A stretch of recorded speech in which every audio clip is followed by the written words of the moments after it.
A lake is never just a lake. It is a living memory buried in the layers of time, and the Diblai is no exception. To the passing traveler, it is a vast, serene expanse of water spreading westward under the watchful gaze of the Othai Guphur mountain. But to those who know the language of the wind, it is a reservoir of secrets. Here, the ripples do not just move with the breeze. They pulse with the heartbeat of a history that refuses to be forgotten. Every morning, as the first rays of the sun pierce the mist of the Bodo Hills, the water seems to leap with a ghostly joy, as if expecting the return of a laughter that was silenced centuries ago. It is a place where the physical world thins, and the boundary between what is seen and what is felt dissolves into the rising steam. High above this tranquil water, nestled against the rugged spine of the mountain, sit the white stones of Khungri. They are not merely geological accidents of quartz and lime. They are the crystallized remains of a devotion so absolute it defied the very laws of nature. The Bodo community calls it Othai Guphur, the white stone of dedication, and it stands as a monument to a name carved into the landscape by a love that refused to end. This is the story of the Khungri, the virtuous daughter of the Tukda Raja, whose life was a tapestry of wisdom and humility woven into the silk of her royal status. She was a woman who possessed everything the world could offer: gold, power, and the doting protection of a chieftain. Yet she found her completion in a secret union that the world was not yet ready to accept. Even today, when millions gather on the last day of Chaitra Sankranti, they do not come merely to sightsee.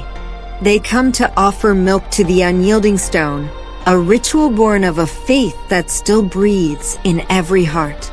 They say that when the milk touches the cold surface of Othai Guphur, it does not simply run off into the soil. It falls directly into the depths of the Diblai Lake below, bridging the mountain and the water just as the Khungri bridged the gap between life and the eternal. It is a dedication that transcends the boundaries of time, a reminder that while empires crumble and kings are forgotten, a love fueled by sacrifice becomes the very earth we walk upon. Some stories never truly end. They simply become the geography of our souls, waiting for the right moment to echo back across the water. Before the sun had even contemplated its ascent over the jagged horizon of the Othai Guphur, the world of the Tukda kingdom belonged to her. The air would be thick with the scent of damp earth and blooming jasmine, a heavy, sweet perfume that announced the coming of the Khungri long before she emerged from the shadows of the palace gates. She moved not with the hurried pace of a commoner, but with the rhythmic, swaying majesty of the great elephant she rode, a beast that seemed to understand it carried the very soul of the Bodo people. This was the daily pilgrimage of Bibari, a ritual of grace that turned the rugged path to the lake into a royal corridor. At the bathing god of Diblai, the morning mist would part like a curtain for her arrival. Here, the heavy silence of the night was shattered by a sound more precious than the gold in her father's treasury, her laughter.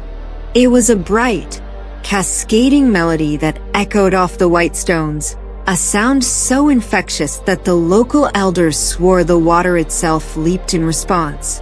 As she descended to the shore, flanked by her friends, the lake seemed to shimmer with a renewed vitality. Bibari was not merely a princess of blood.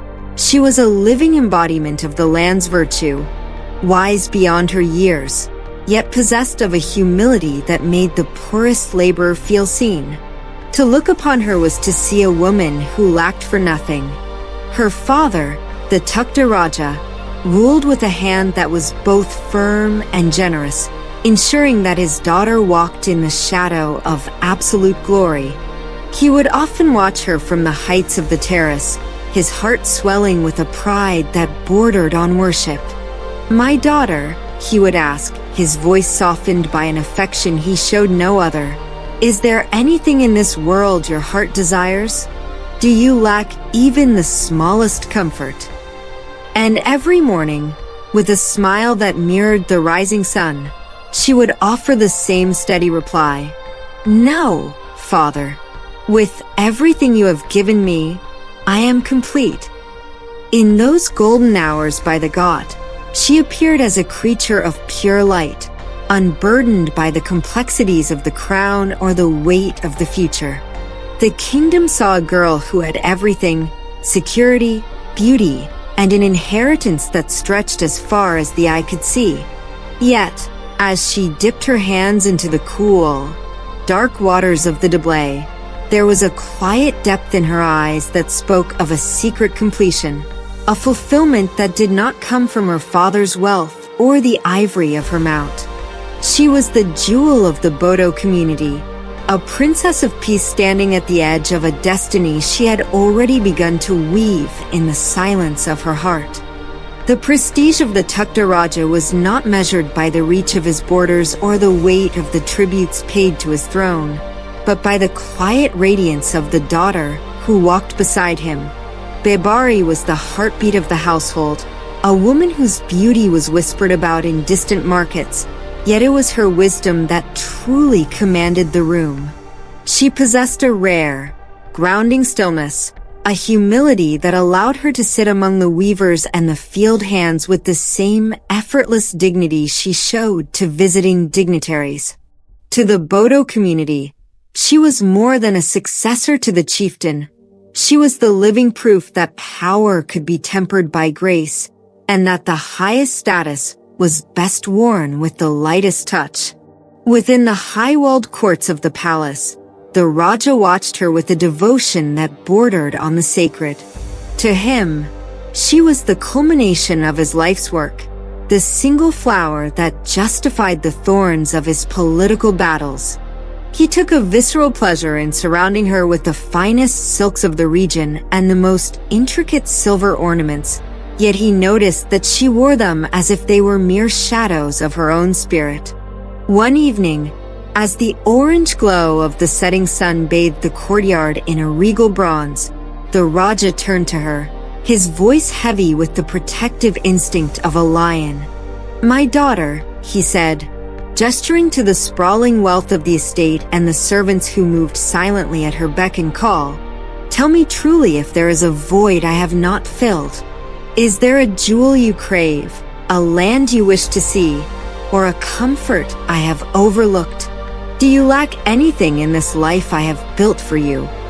Bibari turned to him, her expression serene, her eyes reflecting the deep, steady peace of the Diblai Lake.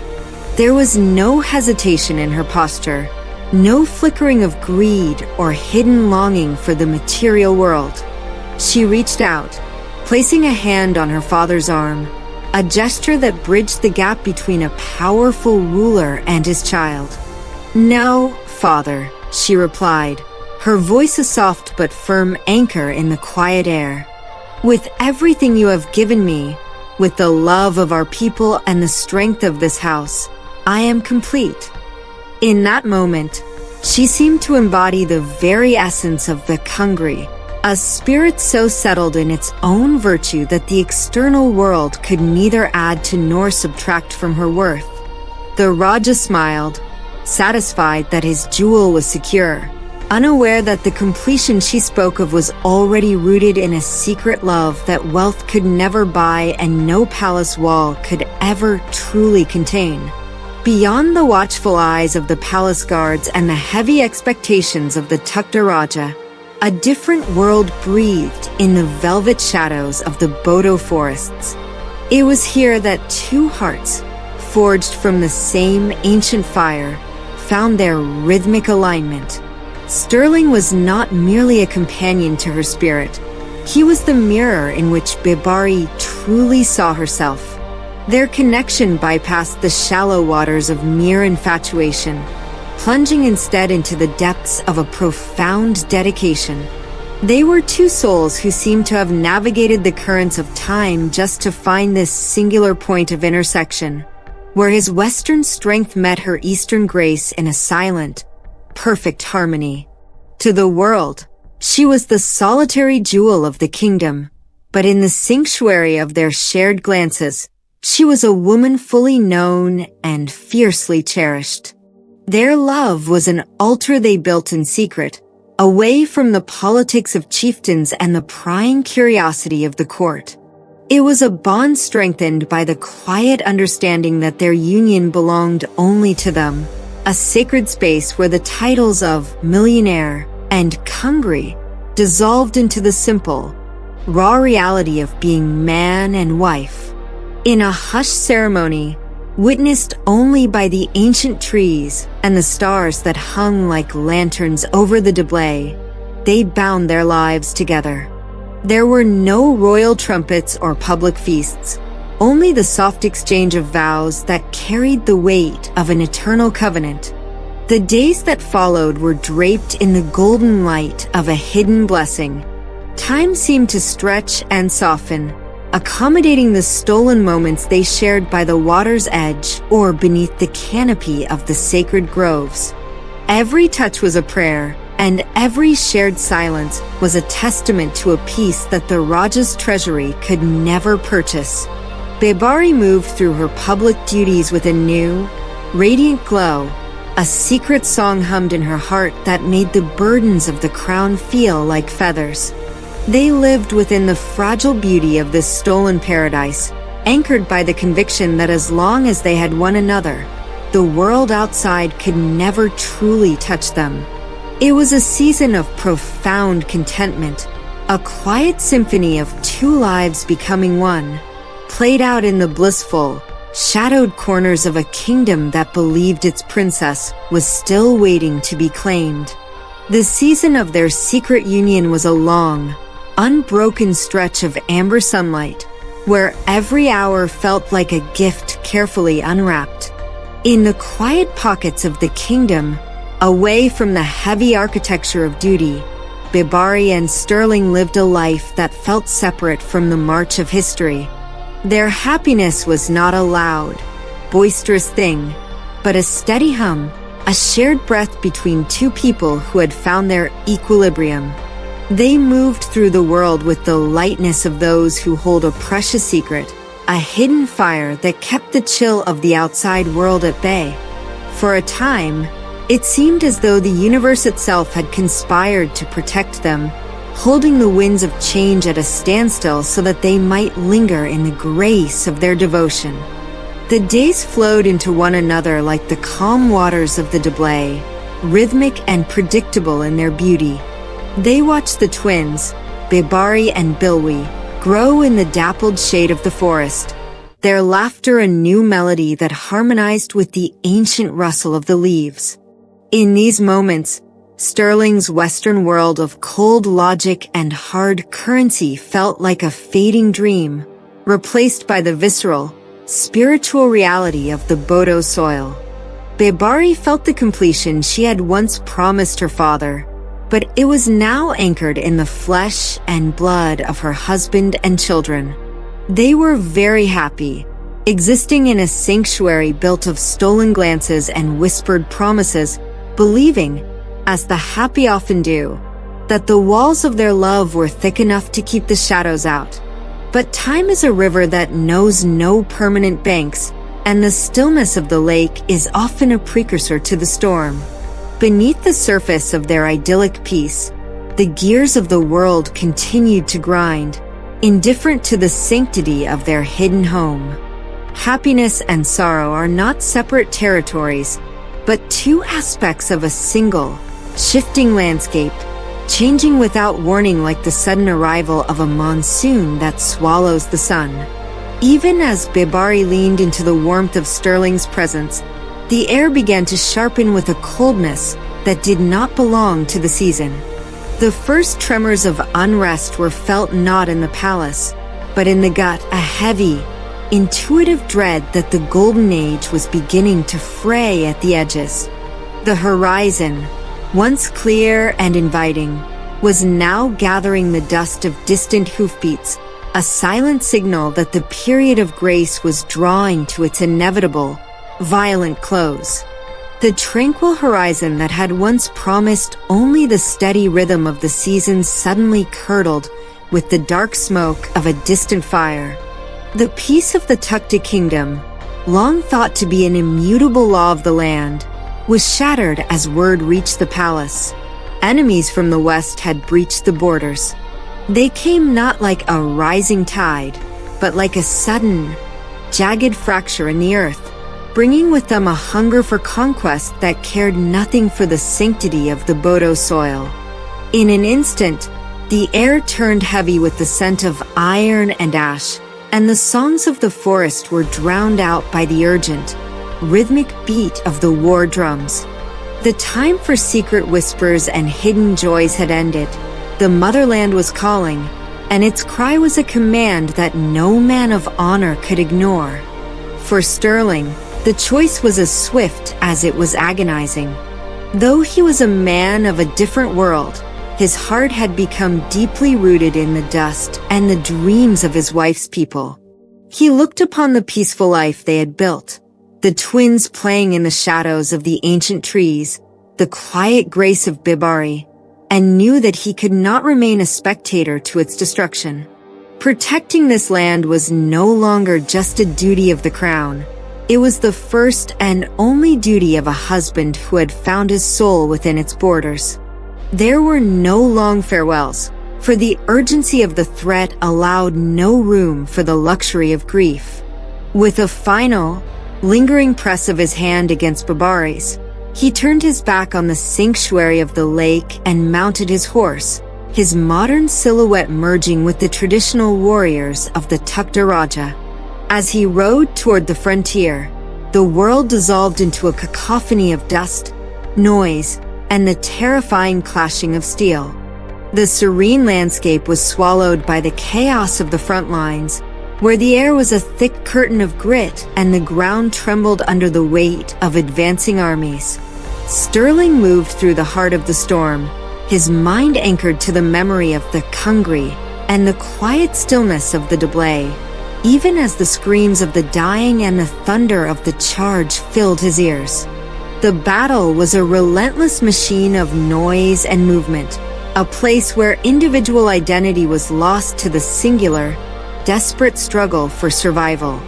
He fought not for gold or glory, but for the right of a secret love to exist in a world that was determined to burn it to the ground, disappearing into the swirling haze of a conflict that promised to change the map of his heart forever. The thunder of the frontier finally fell silent, leaving behind a world draped in a heavy, suffocating stillness. The Western invaders had been repelled, their ambitions scattered like ash in the wind, and the borders of the Tukda kingdom remained unbroken. By all accounts of the generals and the heralds, the war was won, the motherland was safe, and the sovereignty of the Bodo soil had been preserved through blood and iron. Yet, as the sun dipped below the horizon, casting a long, blood-red shadow across the palace stones, the air felt devoid of triumph.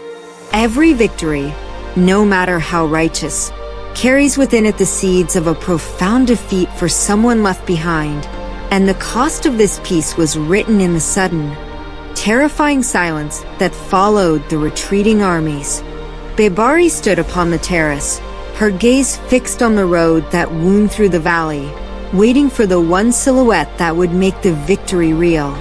She watched as the dust settled and the survivors began their slow, weary trek back to the heart of the kingdom, but the rhythm of the horses' hooves sounded hollow, lacking the vibrant energy of the life she was desperate to reclaim. When the messenger finally arrived, he did not come with the boisterous cry of a conqueror. He approached with a head bowed low and feet that seemed to drag against the earth, carrying a weight that no physical strength could bear. The news reached her in a whisper that felt louder than the roar of 1,000 cannons. As the words were spoken, the confirmation that Sterling would not be returning, that his life had been the price demanded for the kingdom's survival, it was as if time itself simply stopped. The vibrant colors of the blooming jasmine and the orange glow of the dusk bled into a flat, monochromatic gray. The world continued to move around her. The guards shifted their spears. The birds continued their flight toward the trees. But for the Khungri, the clock of the universe had splintered. The very air in her lungs turned to lead, and the heartbeat that had once been the drum of her happiness became a dull, distant thud. In that moment of absolute stillness, the wealth of her father's house and the safety of her people became invisible ghosts. The victory was a hollow shell, a grand structure with no one inside to inhabit it. She did not weep with the loud, performative grief of the court. Instead, she stood as a pillar of frozen stone, her spirit suspended in the agonizing gap between the life she knew and the void that had replaced it. The war was over, the land was free, but for Bibari, the silence of the Diblai Lake had finally reached the shore, drowning the music of her soul in a cold, eternal quiet. The kingdom erupted in a celebration that felt like a mockery, a vibrant tapestry of drums and dancing that served only to illuminate the vast, hollow space where her soul used to be. Bibari moved through the throngs of cheering people like a ghost haunting her own life, becoming utterly alone in the middle of the crowd. The voices of her kin and the proud declarations of her father reached her as if from across a deep canyon, muffled and meaningless. For the Khungri, the world had not simply changed, it had ceased to exist. Even while her heart continued its mechanical pulse, she understood with a cold, terrifying clarity that everything had ended.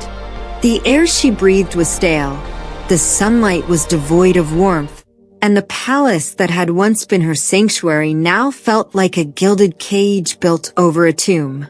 There was no sudden outburst, no dramatic display of sorrow to satisfy the court's expectations. Instead, there was a quiet, systematic shedding of her former self.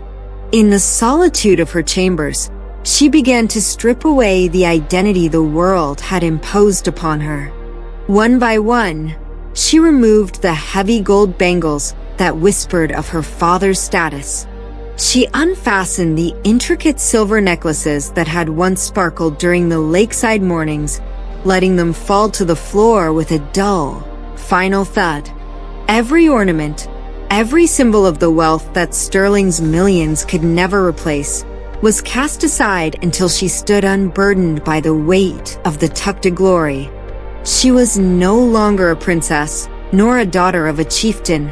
She was a woman of pure grief, stripped down to the essence of her devotion. Without a word of farewell to the house of her ancestors, she walked past the tapestries and the trophies of war, her footsteps steady and light. She left the halls of the Raja behind, stepping out into the cool evening air with a determination that transcended earthly fear. Her great elephant stood waiting, the beast's dark eyes reflecting a sorrow that matched her own, as if it sensed the finality of this journey. She mounted her silent companion, looking back once at the flickering lights of the palace before turning toward the dark, looming silhouette of the mountain. There was no hesitation in her movements, only a singular, driving need to go where the world could no longer reach her. As she rode away from the only life she had ever known, the laughter of the city faded into the rustle of the leaves, leaving her alone with the mountain and the memory of a love that demanded her everything. The ascent was a slow, agonizing climb into the clouds, a vertical exodus from the world of men. With every rhythmic stride of her elephant, the air grew thinner and the sounds of the valley, the distant celebratory drums, the lowing of cattle, the cries of her father's search parties, dissolved into a cold, whistling wind. There were tears in her eyes, hot and blurring her vision as they fell onto the coarse gray skin of her mount, but there was no trembling in her hands. A fierce, quiet determination had taken root in her marrow, a resolve that had outgrown the need for hope. She was not fleeing from life. She was traveling toward a final, absolute union that the earth had denied her. When the path became too steep for the beast, Bibari continued on foot, her bare soles pressing into the sharp, unforgiving stone of the peak. She reached the highest summit, a place where the mountain seemed to pierce the very fabric of the sky, overlooking the distant, shimmering mirror of the Diblai Lake. There, she found a solitary rock, jagged and weathered by eons of storms, and she sat. She did not look back at the kingdom she had renounced or the twins she had left as a legacy for the Bodo people. Her gaze was fixed on the horizon of the spirit, on the invisible threshold where Sterling's soul waited. As the first night fell, a bitter frost crept over the stones, but she did not seek warmth. As the sun rose and scorched the earth the following noon, she did not seek shade.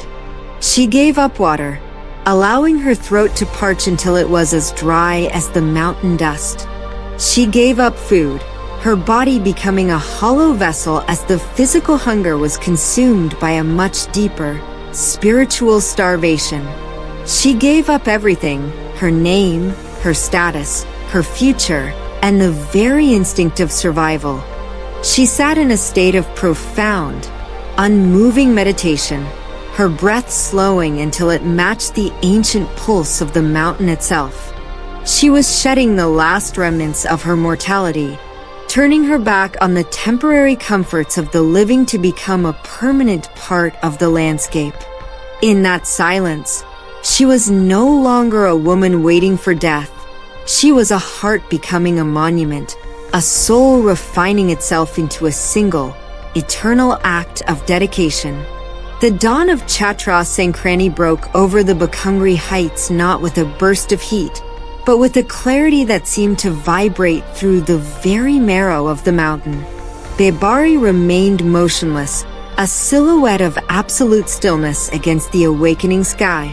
The transition was not one of violence, but of a quiet, profound surrender, as the last tether of her earthly breath finally unspooled into the wind. In that sacred moment of transition, her life was no longer a thing of flesh and bone. It was a total dedication, a final bridge crossed to meet the master of her heart.